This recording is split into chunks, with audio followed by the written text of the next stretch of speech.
So pagkagising ko nga ay nagsuklay na ako at nagtali na rin ako ng buhok kasi babangon na ako sa higaan. Hindi na nga rin po ako nakakapag-vlog at ngayon lang po ako nakakapag-vlog dahil busy rin po ako sa school. O siya, bumangon na pala ako sa higaan para mag-toothbrush. Hindi pa nga gawa yung bahay kaya ganyan yung background. O diba, hindi pa ako nakita. Pagtapos ko nga mag-toothbrush ay naghilamos na rin ako at sinabon ko yung mukha ko. Baka tumigil na rin po ako sa pag-vlog. Tuesday nga po ito pero ngayon ko palang i-edit. Hindi ako nakita sa video. Kala ko kasi nakita ko. Tapos na nga rin po ako maghilamos kaya nagpupunas ako dahil may time pa po.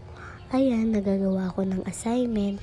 Namiss ko na nga rin po mag-edit at mag-voice over. Masyadong marami-rami yung gagawin kong assignment. Yung GMRC na lang nga po yung hindi ko nagagawa. Kaya ayan, habang may time pa po ay nagsusulat na ako. Kasi po, ang oras ng pasok ko ay 11:45 AM. Masyadong marami-rami akong susulatin. Kailangan ko nga po itong tapusin. At ayan nga po, naka-second page ako. At ayan, patapos na rin po ako. At ayan, natapos na rin ako. Hindi na nga rin po ako nakapag-video sa mga next nangyari. Kaya ayan, nag-ID na nga rin po ako at sinuot ko yung uniform ko.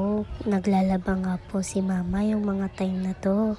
At sabi ko nga po kay mama ay mag-ayos na siya kasi hatid niya pa ako sa school. Huwag niyo na nga rin po pansinin yung noo ko ay napakalapad. May walang ganun.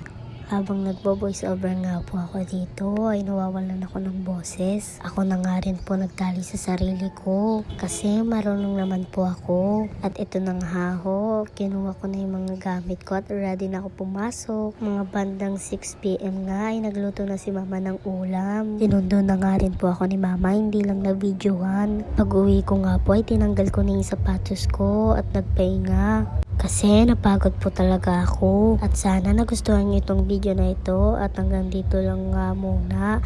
At ayun lang. Bye-bye!